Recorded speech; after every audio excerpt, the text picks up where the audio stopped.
जिला सदर बीआरएस रेगा कांताराव और साबिक रुकन असेंबली एम नागेश्वर राव ने जिला भद्राद्री कोत्तागुड़म की आश्वराव पेट में बीआरएस के अहम कायदीन की मीटिंग में शिरकत की। इस मौके पर जिला सदर बीआरएस रेगा कांताराव ने मीडिया से बात करते हुए कहा कि शिकस्त के खौफ से बल्दियाती इलेक्शन कराने या न करवाने से मुतालिक कांग्रेस तजब्जुब का शिकार है।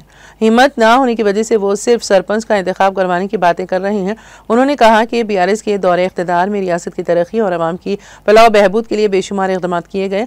उन्होंने कहा कि हमने ज़ात मजहब पार्टी का इम्तियाज़ किए बगैर मिशन भगीरथा स्कीम के जरिए पीने के पानी को फराहम किया और हमने हर किसान को रैतु बंधु दिया। हमने तालीमी मियार को बढ़ाने के लिए बेशुमार इक़दाम किए और 30 अजला को 30 मेडिकल कॉलेजेस दिए हैं। लेकिन ऊंची सियासत करते हुए बीआरएस कारकुनों को हरासा किया जा रहा है। उन्होंने आवाम से बल्दियाती इंतखाबात में बीआरएस को भारी अक्सरियत से कामयाब बनाने की अपील की है। 11వ తేదీన 2 రోజులు సెప్టెంబర్ రోజున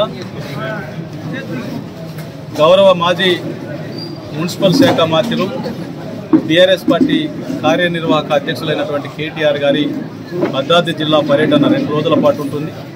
ఆ జిల్లా పర్యటనను విజయవంతం చేయాలని చెప్పేసి ఈరోజు అశ్వరావుపేట నియోజకవర్గంలో నియోజకవర్గ స్థాయి సన్నాహక సమావేశాన్ని మా మాజీ శాసనసభ్యులు మెచ్చా నాగేశ్వరరావు గారి అధ్యక్షతన నిర్వహించడం జరిగింది। దాంతో పాటుగా ప్రధానంగా 2 రోజుల పాటు మరి పర్యటనలో భాగంగా మొదటి విడత పర్యటన కాబట్టి జిల్లా హెడ్ క్వార్టర్ కొత్తగూడెంలో ముఖ్య కార్యకర్తల సమావేశం ఏర్పాటు చేసుకొని అక్కడి నుండి పినపాక నియోజకవర్గానికి మరి బై రోడ్డు పోయి అక్కడ పినపాక నియోజకవర్గ సమావేశం మనుగూరులో ఏర్పాటు చేస్తూ ఉన్నాం। ఆ సమావేశం అనంతరం నైటు మరి ఐటీసీలో నైట్ ఆల్ట్ ఉండి తెల్లవారి పొద్దున భద్రాచలం యొక్క నియోజకవర్గ పార్టీ సమావేశంలో పాల్గొంటారని చెప్పేసి సందర్భంగా నేను తెలియజేస్తా ఉన్నా। ఈ సమావేశాన్ని ఈ పర్యటనను విజయవంతం చేయవలసిందిగా కార్యకర్తలు నాయకులు జిల్లా వ్యాప్తంగా బీఆర్ఎస్ పార్టీ అభిమానులు కేసీఆర్ గారి అభిమానులు అందరూ కూడా పాల్గొనాలని చెప్పేసి సందర్భంగా నేను తెలియజేస్తూ ఉన్నాను। అదేవిధంగా దాంతో పాటుగా ఈ ప్రభుత్వం ఏదైతే అబద్ధపు మాయమాటలు మోసపూరిత వాగ్దానాలు ఇచ్చి ప్రజల్ని మోసం చేసిందో స్థానిక సంస్థల ఎన్నికలు పెట్టడానికి వెనకడుగేస్తూ కింద మీద పడుతూ లాస్ట్కి మరి సర్పంచ్ ఎన్నికలు పెట్టడానికి ముందుకు వస్తూ ఉందో దాంట్లో కాంగ్రెస్ పార్టీకి కర్రు గాల్చి ఓత పెట్టాలని చెప్పేసి జిల్లా ప్రజానికానికి నేను పిలుపునిస్తా ఉన్నాను। ఎందుకంటే రైతులు ఆ రోజు మరి 50 సంవత్సరాల గోస మరి ఆత్మహత్యలు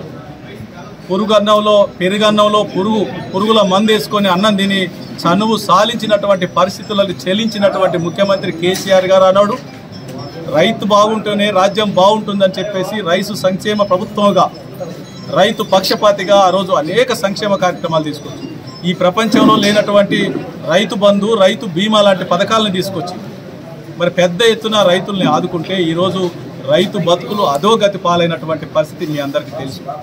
రుణమాఫీ అన్నాడు, రుణమాఫీ లేదు। అట్లాగే రుణమాఫీతో పాటుగా మరి రైతులకు సంబంధించి బోనస్ ఇస్తా అన్నాడు, బోనస్ లేదు। భరోసా అన్నాడు, భరోసా లేదు। సన్నొడ్లకి గిట్టుబాటు ధర అన్నాడు, సన్నొడ్లు లేవు।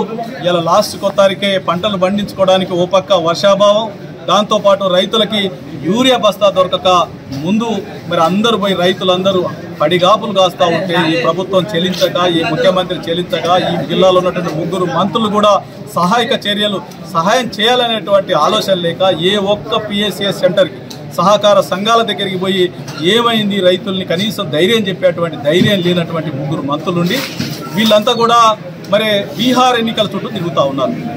అంటే రోమ్ నగర రాజు ఆ రోజు రోమ్ నగరం తగలబడిపోతూ ఉంటే పిడేలు వాయించినట్టుగా ఈ రాష్ట్రం రైతాంగం అంతా కూడా మరి గందరగోళ పరిస్థితిలో యూరియా దొరకక ఎరువులు దొరకక ఇబ్బంది పడతా ఉంటే ఓ పక్క సిద్దిపేట కానీ కామారెడ్డి కానీ హైదరాబాద్ చుట్టుపక్కల వరదలు వస్తూ ఉంటే ఈ ముఖ్యమంత్రి కానీ ఈ మంత్రులు కానీ చక్కగా జల్సాలు చేస్తూ ఉన్నారు తప్ప హైదరాబాద్ నుండి మరి మన అధికారిక హెలికాప్టర్ని కూడా బీహార్ పట్టకపోయి బీహార్ ఎన్నికల్లో ఉపయోగించుకుంటా ఉన్నారు తప్ప లేకపోతే వీళ్ళందరూ కూడా ఎక్కడున్నారు అని చెప్పేసి రైతుల దగ్గరకు వచ్చే ధైర్యం ఉందా అని చెప్పే సందర్భంగా తెలియజేస్తా ఉన్నా। అందుకనే ఈ జిల్లా ప్రజానికాన్ని ఓటర్ మహాశయులందరినీ కూడా కోరుతా ఉన్నా ఏ ఎన్నిక పెట్టినా ఈ జిల్లా ప్రజానికాన్ని ఏ విధంగా మోసం చేసిర్రు, మాయమాటలు చెప్పిర్రు, 6 గ్యారెంటీల పేరుతో 420 హామీలు ఇచ్చి ఎట్టయితే మన నట్టేట ముంచిర్రో అదేవిధంగా ఈ కాంగ్రెస్ పార్టీకి ప్రజాపాలన చెప్పుకునేటువంటి గొప్ప పార్టీ అని చెప్పుకునేటువంటి నాయకులకు కర్రు కాల్చి ఓత పెట్టి బొంద పెట్టాలని చెప్పి సందర్భంగా తెలియజేసుకుంటూ సెలవు తీసుకుంటాను.